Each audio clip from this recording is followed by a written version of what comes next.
Give me a big round of applause and a cheer. Go on. Woo! For, come on, carry on. From Cara Sandiego.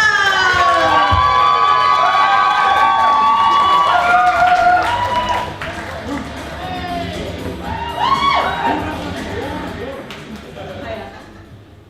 Thanks for coming. So, I've got a little story for you today. We're going to start with a riddle though. What's 13 inches long and white?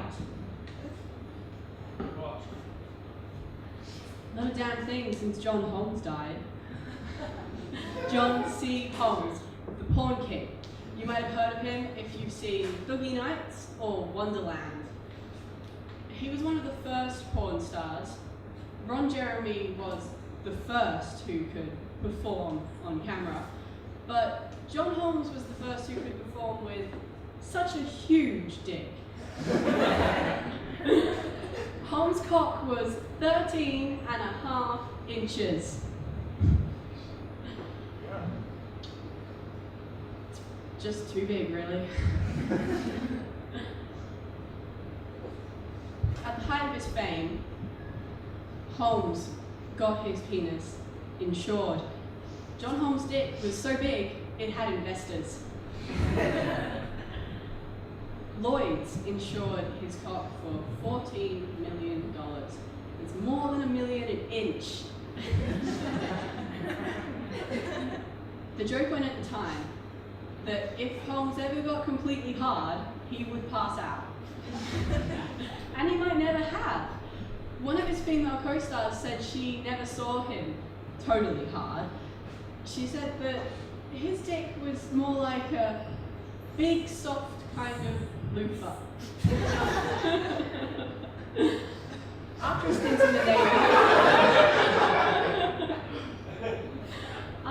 in the Navy, but before he got into porn, Holmes was in the bathroom measuring himself, and he came out and told his wife, "I finally know what I want to do with my life." He found his first big success with Johnny Watt, playing a private dick, with a talent for girl whispering. There was great acting in it.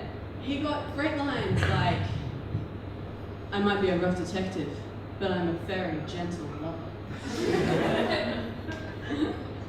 For someone who was living the dream though, Holmes didn't really seem to enjoy making pornos. Directors had to leave a line of cocaine from the bathroom to the set to get him to work. When he was asked why he was always in the bathroom, Holmes said it was because the only room with a lock on the door. Maybe it was Holmes' drug habit that kept him from his work. Maybe he didn't really fancy his female co-stars. When Holmes was in the Navy, he discovered what he called a whole new world of sex. And one of his very last films, which he produced himself, was The Private Pleasures of John C. Holmes, with an all-male cast. Holmes wanted to make pornos till he died, and he did. In 1988, at age 43, he died of AIDS, and so did everyone else in his gay film.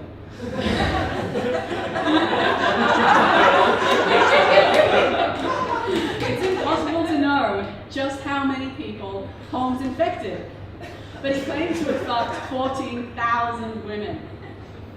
I'm really sorry that's not very funny. I really tried to find good jokes about AIDS, but there just weren't any. When they found out about his AIDS diagnosis in America, Holmes did the rational thing. He went to Europe, where they didn't know yet. He was a one-man AIDS epidemic. His AIDS diagnosis wasn't the only thing he lied about, though. John Holmes liked to say that he had degrees in political science, physiotherapy, and, my favorite, medicine. But the truth was that the closest Holmes ever got to university was breaking into cars in the UCLA parking lot.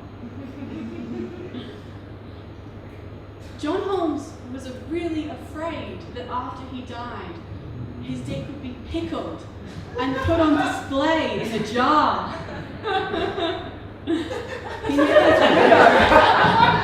He made his widow check his corpse naked to check it was whole before it was cremated. It wasn't kept, his ridiculous penis, but maybe it should have been.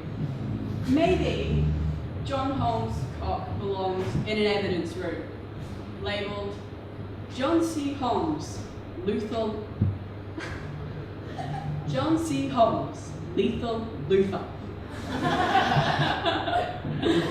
Thanks.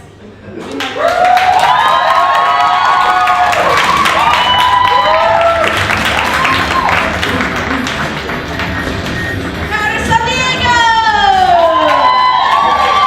Aren't you fantastic? Like Mr. Holmes, I also want to make things until I die. But I want to make pancakes. So, well, let's bring on the Edinburgh Revue sketches. John, will you do me a favour? Will you bring some enthusiasm to the table, because I'm really not seeing any. Off you go! The Edinburgh Revue sketches. Start clapping and cheering.